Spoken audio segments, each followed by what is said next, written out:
xukuumadda Addis Ababa ayaa ka hadashay xaaladda Soomaaliya gaar ahaan magaalada Muqdisho. Afhayeenka wasaaradda arrimaha dibadda Itoobiya Diine Mufti oo maanta shijiraad ku qabtay gudaha wasaaradda arrimaha dibadda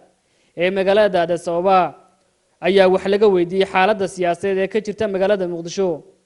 Waxaana uu yiri wax walba oo dalka Soomaaliya ka dhacaya saameyn ayuu ku yeelanayaa Itoobiya. waxa kale oo sheegay danjire Diine Mufti inay si dhow la socdaan dhaqdhaqaaqyada siyaasadeed ee ka jira magaalada Muqdisho. Diine Mufti ayaa sheegay in ay rajaynayaan inay Soomaaliya ka qabsoonto doorasho xor iyo xalaal ah.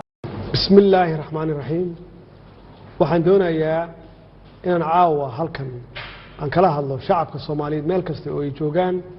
oo runtii walaac xoogan ka qaba xaaladaha taagan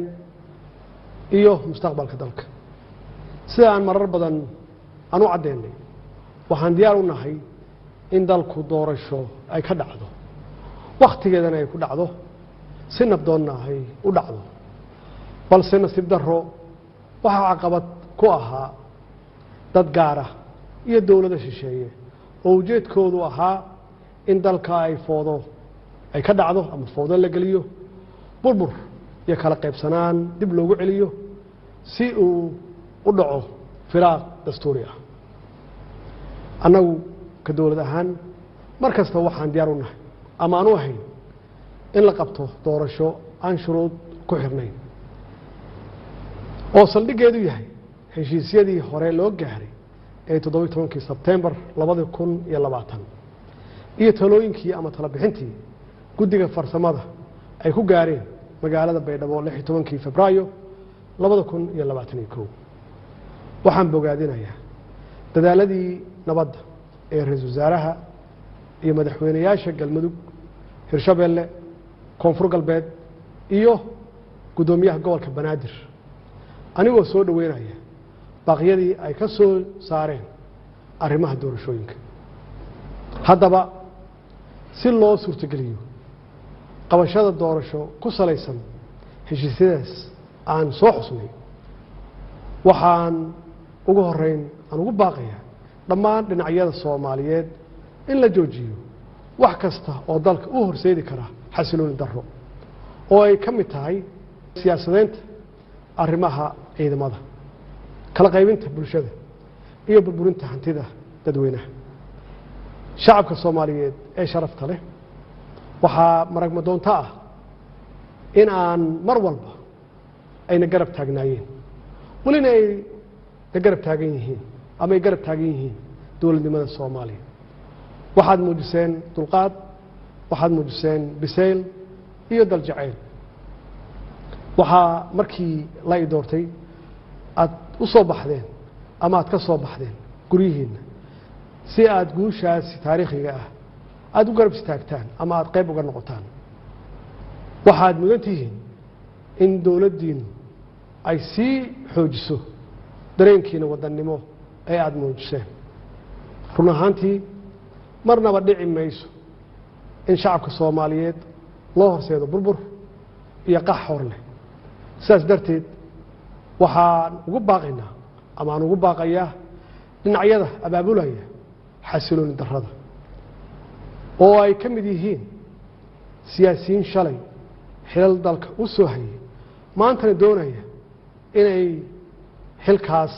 iyo mid la mid ah ay qabtaan inay u horseedaan foodo si ay kursi ay ugu gaaraan. maalmihii la soo dhaafay waxaa astaan cad ay u ahaayeen sharka iyo khayrka. waxaa loo qaybsamay badbaadiye iyo barakiciye. intii aanu noqon lahayn barakiciyaal waxaa aan doonaynaa inaynu noqonno badbaadiyaal. danaha siyaasadda way dhammaan karaan ama way iska dhammaanayaan. waxaase waaraya ciidda iyo calanka ummadda Soomaaliyeed ayagaana mudnaan kale waxyaabaha kale ee aanu isku hayno. waxaan garawsanay inaan ka hortagno hagardaamo kasta oo lagu beegsanayo xasiloonideenna iyo badqabkeenna. shisheeye badan ayaa maskax, maal iyo muruqba ku bixinaya sidii ay u marxabaabin lahaayeen horumarka ummadda Soomaaliyeed si ay u helaan ama ay uga helaan dana u gaar ah annaguna waxaan ku dadaalnay inaan gaashaanka ku dhufanno waxaanu diidnay in dhalinyaradeenna laga dhigto xaabo la shito gacmahoodana lagu burburiyo nafta iyo hantida ummadda Soomaaliyeed shacabka Soomaaliyeed waxay caaw kala ogsoon yihiin ama kala ogaadeen cidda ka shaqeynaysa inaysan doorasho dhicin dowladnimada la burburiyo iyo cidda u hiilinaysa nabadda qaranimada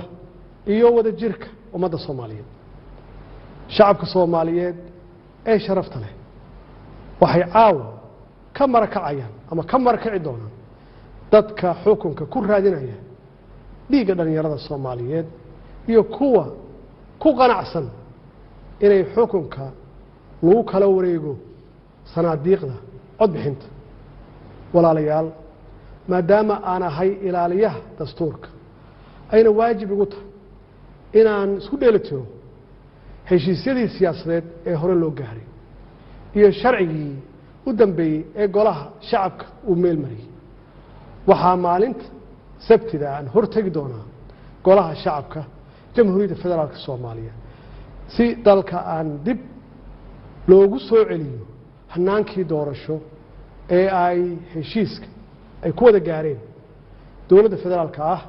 iyo dowlad goboleedyada dowladda federaalka Soomaaliya waxay aaminsan tahay ama aaminsanayd walina ay xal u aragtaa in wadada kaliya ee furan ay tahay midda wada hadalka isqancinta isu tanaasulka iyo in lagu soo laabto miiska wada hadalka iyadoo la dhameystirayo heshiiskii 17 Sebtembar